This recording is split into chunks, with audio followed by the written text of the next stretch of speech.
What's up, y'all? Welcome back to another episode of HRT After Dark.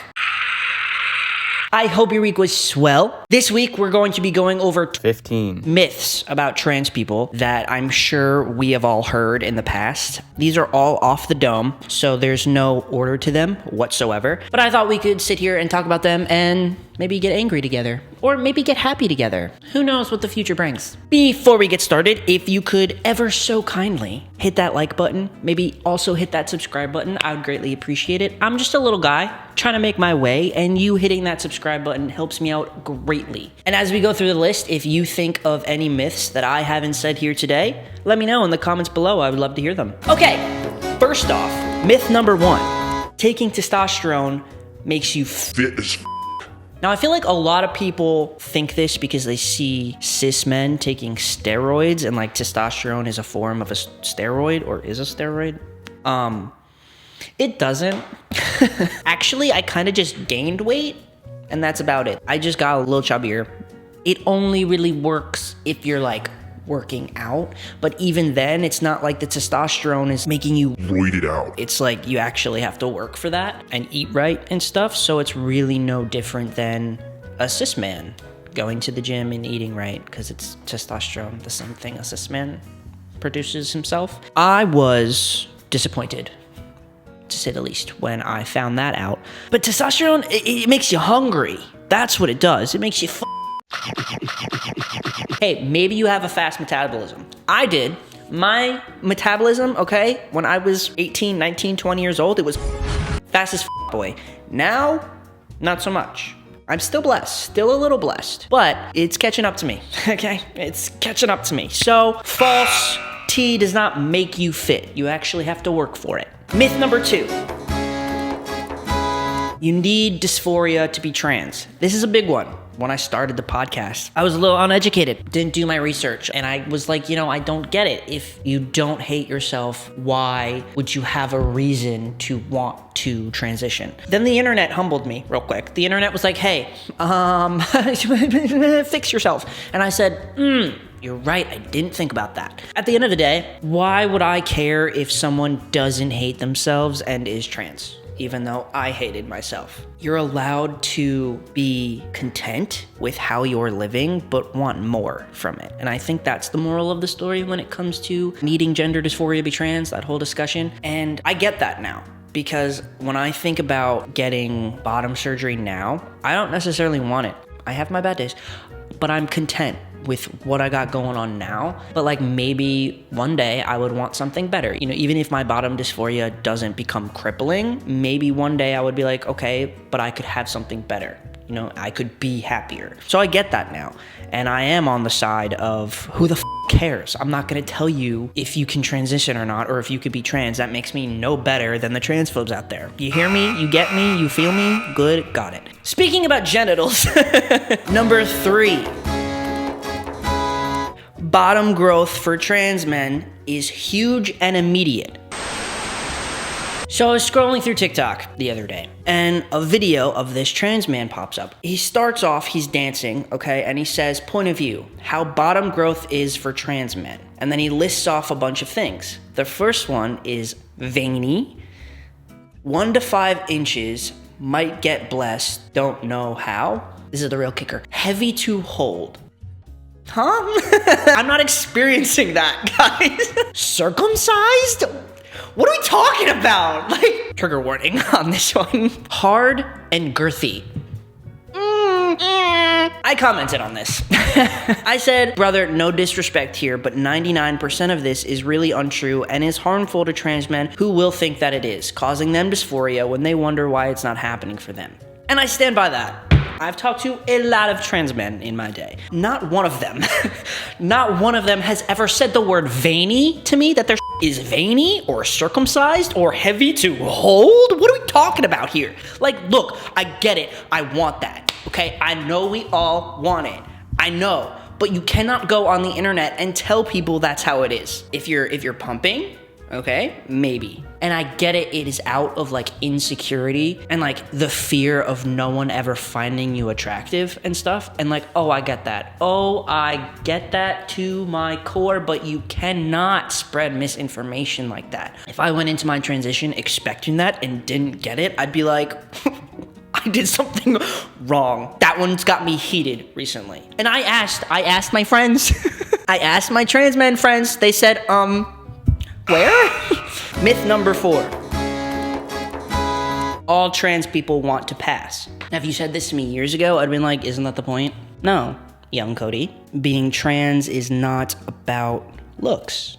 And it's not about what other people think of you. It's how you feel about yourself. And if you're happy being a feminine, masculine person or a feminine man or a masculine woman, like it doesn't matter. That's where you're comfortable. We are not living for other people. At this point, I could give a fuck. I could give a fuck. Clock me, I don't care. Yeah, I'm trans and I'm proud of it. And I know that younger me wanted to pass so bad, so badly. But now, catch me wearing a dress down the street. I don't care, because I'm doing it for me, not for you. Number 5. You can always tell. No. How about no? It's my favorite thing when I see Trumpies or right-leaning people or just transphobes who say you can always tell when someone's trans, and then they're talking to a trans person saying that and they have no idea. It's my favorite thing. It's my favorite thing in the world. You must not understand how hormones work. You must not understand how transitioning works for a trans person. I think you're thinking of a drag queen, Pookie. And so what if you can tell? We ain't doing it for you, Pookie. Okay, bye. What the am I doing? Okay. Myth number 6. All trans people want surgery. If you don't know this yet, come on, guys. Come on. Come on! We are not monolithic, okay? We don't share the same journey. Someone who looks like me, walks like me, talks like me, had the same transition as me, went on hormones at the same time, could have decided to not get top surgery when I did. You know what I mean? And that makes him or her or them just as valid as me. Do we need to dive deeper into that? I feel like we don't need to dive deeper into that. Number 7. Being trans is a new thing. We have been around since the God you pray to has been around. We're older than that. We're so old. We're grown. The term non-binary has been a thing since way before you could ever imagine. I'm talking like BC times, okay? It's not new. It's been around. You just haven't been looking. You haven't been looking because you're ignorant. Yeah. Over here, we get educated and we learn. And it's hard sometimes. It's hard. But it's what it takes to be a good person and like empathetic. Ever tried that? Anywho, not a new thing. We've been around for a long time. Number 8. Once you start transitioning, you can't stop. There's no going back. False. Absolutely false, and I wish that I knew that. It's something that you should think through 100%. You should be sure. And I don't want this to sound like I'm telling kids that they should transition. I'm tricking kids into transitioning. I'm not doing that. I'm just saying that it doesn't have to be this like really scary, detrimental thing that we have to put on kids or anybody, not just kids. Like I was 18 and I had people being like, you better be so sure because it's not reversible. You can't go back. Once you grow a beard, you will always have a beard. If I stop testosterone right now, maybe in like, I don't know, a couple of years from now, and this makes me upset to say and it makes me dysphoric, but like, I'd go back. Like I'd be a woman. I'm not saying it's reversible and like whatever, but like, it's not as deep as y'all make it seem sometimes. You know? Number 9. Testosterone makes you angry and aggressive. This one might be true. I am definitely angrier than I used to be. Definitely have a lack of patience. And maybe that's just testosterone. Maybe that's just me. People are like, oh, testosterone turns you into the Hulk. I don't think it's like that crazy. We should still learn how to like process our emotions, which is something I'm still learning. But testosterone makes you a little bit angrier. Yeah, it does. I'm not gonna say false for that one. Number 10. All trans people want to be activists. How about a hard no?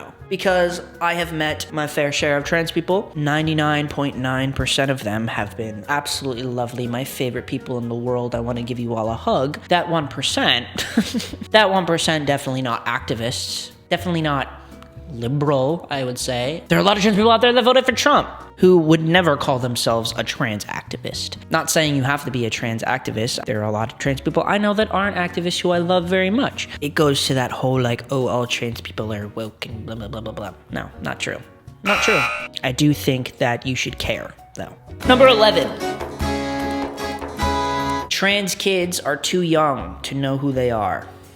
Yeah, here's a little song for you. No. No. I knew exactly who I was. Exactly who I was. And most trans kids do. Did I know what I wanted to do with my life? Did I understand my morals and No. But I knew that I wasn't a girl. You know what gender you are, you know what I mean? And if you didn't, because I think that's coming up, if a kid is telling you that they don't feel comfortable in the gender they were assigned at birth, I believe that kid and you should too. That's not something that's just like, I'm feeling like this today. No, that's some real and you should listen to them. You have no idea what is going on in their mind, and you can't belittle them because you think they don't know anything. I'm so tired of that. I am so tired of that. Trans kids can know they're trans. Trans kids do know they're trans. Number 12. Trans women must be super feminine. How about shut the fuck up? How about no? I think that the media shows a lot of trans women that are super feminine, but that's not the reality of what a lot of trans women are. It does a little bit of harm to the community when people think that that's the standard for trans women. They have to be super feminine all the time and this and that. It's like, no, oh my God, we're just people at the end of the day. We are just people, and we're gonna dress how we wanna dress. If we wanna do our makeup, we'll do our makeup. If we don't, we don't. And that doesn't make us any less of a woman. Why do you care? You wanna wear makeup, go wear makeup. You don't wanna wear makeup, don't wear makeup. Nobody's yelling at you. Maybe we should start because f you. Number 13.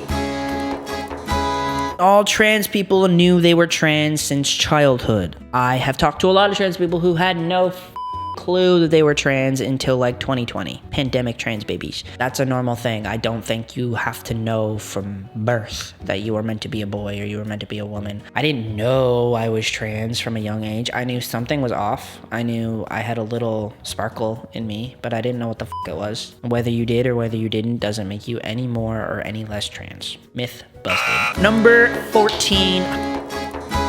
Trans people just want special treatment. I mean, like, sometimes. No. When have we ever gotten special treatment? We're getting the shit end of the stick every time. You name it, shit end of the stick because I'm trans. You think I would put myself through all the shit I had to put myself through so that you could be a little bit nicer to me because you feel bad or something? Like, is that what, like, no. Just goes to show, if you think that, you don't understand what it's like to be trans. Maybe you should go get educated. Listen to trans people, maybe. Okay? Number 15. Trans people can't have biological children. You gotta be an idiot to think that. Obviously, I can't have children the same way a cis man can. Yeah, doesn't mean I can't have my own biological kids one day. I mean, IVF is a thing. Also, I'm not gonna, but I could get pregnant one day, therefore biological kid. Hello? Seahorse daddy? Hello? That's still possible for trans men who haven't gotten hysterectomies. So, not gonna be me, but I could if I wanted to. And IVF is a thing, guys. IVF is a thing. Also, you don't need biological kids if you don't want them. You can decide to not have kids, or you can decide to adopt. There are many options for trans people. I could freeze my eggs. Hate saying that, but I could. Just because I can't impregnate a woman like a cis man can. But also, a lot of cis men can't either. So why does it feel like a disadvantage to being trans when so many cis men can't either? I don't know, guys. If you want kids, have kids. They don't have to be biological, but if you want them to be biological, you have options. Know that, because I didn't know that for a long time. And it was something that made me have crippling depression. But then I got educated, and I learned that there are many ways for me to have my own children, whether it's adopt or not, or IVF or whatever. You get it. But that's it. That's all 20. number 16, number 17, number 18, number 19, and the last one, number 20.